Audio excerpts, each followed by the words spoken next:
Então entenda uma coisa, eu descobri que eu era o ignorante, e o ignorante que eu me amava com essa ignorância toda. Só que eu comecei a fazer perguntas e as pessoas não sabiam responder. O que você tem que entender sobre o sinal do infinito é que ele é o número 8. 8 significa recomeço. E um dia eu estava meditando, várias das coisas que você me vê ensinar, eu nunca vi sair da boca de nenhum outro ser humano. E nunca vi em livro também. Aí alguém fala assim, então você é o sabichão? Não, não sou. Eu sou o que mais faz pergunta. Talvez a pessoa que mais faz pergunta que você já viu na sua vida. Então anota um código aí sobre riqueza. Todo mundo que sabe fazer pergunta vai acessar isso. Mas não é aprender a fazer 10 perguntas, é a nunca parar de fazer pergunta. Por que estou ouvindo essa palestra? Por que estou parado na vida? Por que não tomei essa decisão? Por que eu tomei um prejuízo? Por que essa pessoa está aqui? Por que eu casei com essa pessoa? Por que eu estou comprando isso? Por que eu deixei de fazer isso? São perguntas, e eu não posso parar de fazer perguntas nunca. Vários de vocês têm medo de fazer pergunta, talvez a maioria, porque alguém ensinou você a ser oprimido. E se fizer pergunta é rebelde. Logo, o que vai acontecer? Você vai ser um poço de ignorância. Quando alguém quiser comprar a ignorância, é só sair esbarrando na rua com as pessoas. Você não precisa comprar, ela é gratuita. Algumas pessoas gostam de falar assim para mim, essas coisas que o Pablo fica falando, essas palestras, parecem cultos. Eu prefiro o culto da sabedoria do que o seu, da ignorância infinita. Pablo, você já começou nervoso? Estou tranquilo, só quero te falar uma coisa. A sua ignorância é assustadora, a minha também era. Que fique claro uma coisa, todos que têm acesso àquilo que Deus colocou como princípios, valores, símbolos, sinais e recompensas, esses, mesmo sem ir para a igreja, mesmo sem seguir religião, são os homens que dominam a terra. Deus nunca fez diferenciação de pessoas, nunca. Ele escolheu um povo, é totalmente diferente. O fato de ele escolher uma nação não repudiou nem reprovou as outras. Ele nunca tirou a riqueza de nenhuma outra nação para falar, vou dar para vocês, nunca.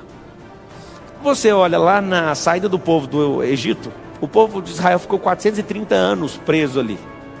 Quando eles saíram, você sabe o que Deus fez? Deus colocou uma ousadia no Moisés para chegar neles. Eles irritaram tanto o povo do Egito que o Moisés falou o seguinte, a gente quer que vocês nos dê ouro. Aí o que aconteceu? Conta a história bíblica que eles deram todo o ouro que eles tinham. E é muito engraçada a ignorância, porque se você coloca ouro na mão de ignorante, o que ele vai fazer? Ele vai comer o ouro. Vocês que estão aqui presencialmente, fala que eu vou honrar vocês, tá? Fala assim, ignorantes comem e cagam ouro. Eu vou te provar agora, foi isso que aconteceu. É incrível a história. Por que Deus fez aquela cena onde as pessoas, os egípcios, para se verem livres, eu estou todo arrepiado só de pensar nessa cena, para se verem livres do povo de Israel, o que ele fez? Ele fez o seguinte, vai lá e pede o ouro. Você sabe o que o povo fez? O povo deu todo o ouro para eles. Eles saíram com toneladas de ouro. Eu não sei se você sabe também, mas é uma estatística da idade, da antiguidade, da idade moderna e da idade atual, que nunca tiraram do solo terrestre mais do que 7 andares maciços, como você pensa num prédio, com 7 andares e 4 apartamentos, um prédio popular, maciço de ouro. Nunca saiu mais que isso da terra até hoje de ouro. Imagina naquela época. O Moisés, ele viveu há milênios, 4.000 anos talvez. O Salomão viveu há 3.000. O apóstolo Paulo viveu 2.000 atrás. Esses caras, há mais de 4 milênios atrás, aconteceu um negócio muito interessante com eles. Eles pegaram todo o ouro da nação mais rica da terra. Só que se pegar a história dessa época, a história do Salomão, que foi o mais rico que já existiu, a história da Vale do Rio Doce, todas as formas de extração de ouro da terra, não dá 2 piscinas olímpicas cheias de peso, em 100 toneladas, ou um prédio de 7 andares. Eu estou falando de volumetria de ouro. Agora você pensa, esse tempo todinho, não saiu tanto ouro da terra até hoje. Isso é uma estatística, é óbvio, ninguém ficou medindo quem tirou o quê. Eu não sei se você já sabe, talvez você já tenha ouvido falar, eu já fui garimpeiro com meu pai. E ouro você não acha em barra igual o Silvio Santos, você acha em pó. Você acha só a farela, só o farelinho.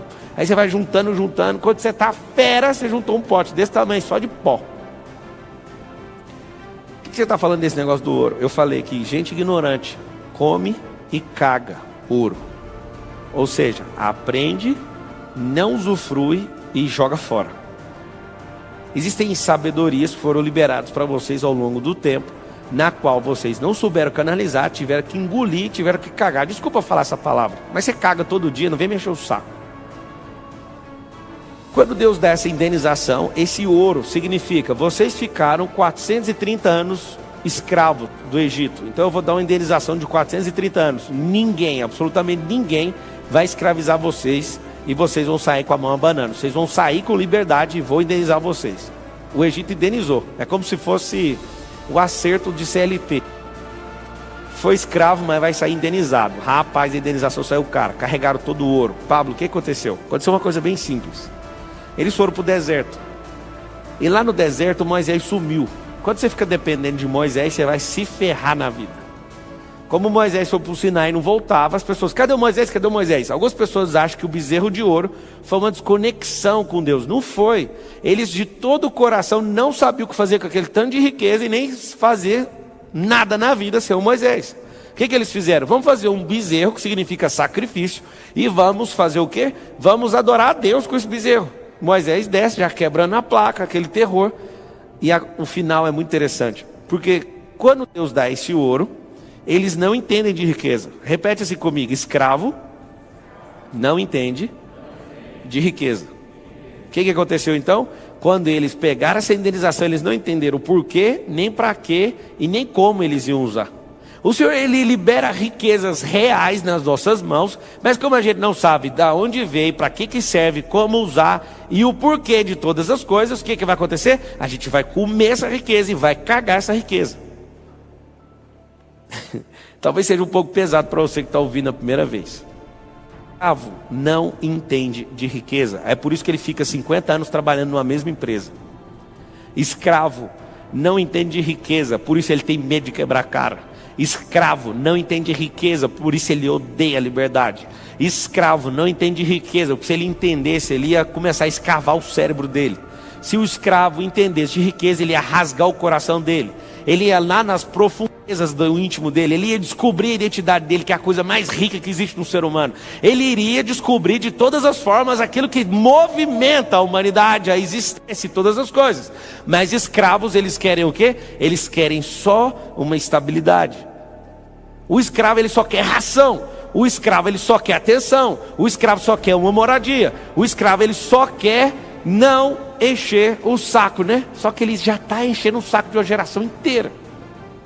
Aconteceu o seguinte: eles fizeram bezerro de ouro, porque eles não sabiam o que fazer com isso. Imagina, várias gerações, 400 anos, 8, 10, 12 gerações, eu não sei ao certo quantas foram dentro da escravidão. Vamos supor que seja 10. 10 gerações de escravos. Você coloca a riqueza em ouro da maior nação da terra. É a mesma coisa de você hoje sair escravo. Imagina você sendo escravo nos Estados Unidos e a riqueza dos Estados Unidos é transferida para você e você vai embora com ela nas mãos. Imagina, foi só isso que aconteceu. A riqueza em minério de um país. Por muitos séculos, o ouro foi usado como lastro do Banco Central de todos os países. Hoje já não é mais. Mas aconteceu o seguinte: como não sabia o que fazer com isso, é simples. Não tinha nenhuma banca no meio do deserto. Então não tinha o que fazer com isso. Eu nunca fui instruído sobre o ouro. Eu nunca fui instruído o que fazer com isso. Eu estou com medo. Eu não sei nada. Eu sou um escravo. Eu quero voltar para trás. E Moisés, que é meu líder, foi embora. Não volta. O que eles fizeram? Um bezerro de ouro. O que o bezerro de ouro representa? Representa a obra própria. Bezerro de ouro. Várias igrejas construíram bezerros de ouro. Várias igrejas que perderam o mover, que é a coisa mais normal que existe, tá? Mais normal do que o marido trair a esposa é uma igreja trair o noivo. É mais normal que você imagina. O seu noivo nunca vai te trair, mas o marido é normal trair, né? Principalmente nos dias de hoje.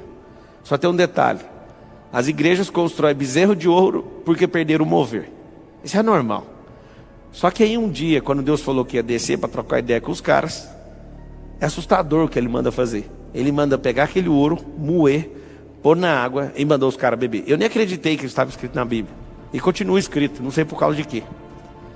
Eu sei que o Deus vivo falou assim, ó, manda esses caras beber isso aí. Lembra que eu falei para vocês que o escravo, ele come e caga riqueza. Ele ouve coisas que é para acionar o íntimo dele, mas ele é um covarde. Por que ele é um covarde? Porque ele come, ele sente o gosto e não dá conta de reter. Porque a riqueza não é para ser retida. Não tem como tirar nutriente de ouro. E ele come, porque ele não sabe para que serve, então ele come. É como um porco quando pega uma pérola. Ele acha que é de comer, ele acha que é de quebrar, mas ele não entende que é um adorno. Então o que ele faz? Ele quebra, ele fica com raiva ainda de pessoas que jogaram isso para ele. Porque ao quebrar uma pérola, talvez você nunca teve essa experiência, quando você quebra uma pérola, ela fica pérfuro cortante. Aí começa a cortar a pata do porco. O porco ainda chora de ódio de você e põe a culpa toda em você. É por isso que tem a expressão, não jogue pérolas aos porcos. Por que escravo come ouro e caga ouro? Não consegue tirar nenhum proveito. Isso vai machucar você. Imagina você pegando uma pedra pontiaguda de ouro e comendo. Imagina o que acontece com você. Te arregaça por dentro. O que Deus fez? Mandou transformar em pó. Eles beberam esse negócio. E aí tem uma das coisas, os rituais mais pesados que eu já vi na terra. Ouro, na Bíblia, se fosse você, eu anotaria. Significa a glória de Deus. O ouro significa a glória de Deus. Algumas pessoas mandam mensagem: você gosta de falar de riqueza porque você é rico? Então, eu sempre fui, mas eu sempre impedi. O dia que eu parei de impedir a riqueza, tudo foi destravado. O dia que eu parei de comer ouro, o dia que eu parei de cagar ouro, eu entendi que ouro é para ser canalizado. Por que não tem como você ter lucro nenhum? Por que não tem como você crescer? Por que não tem como você destravar comendo e cagando? Porque não tem como tirar nutriente de ouro. O ouro precisa ser canalizado e não guardado. Todas as vezes que você vê um alerta bíblico falando sobre riqueza, está falando sobre guardar. Não tem como, a traça vai corroer.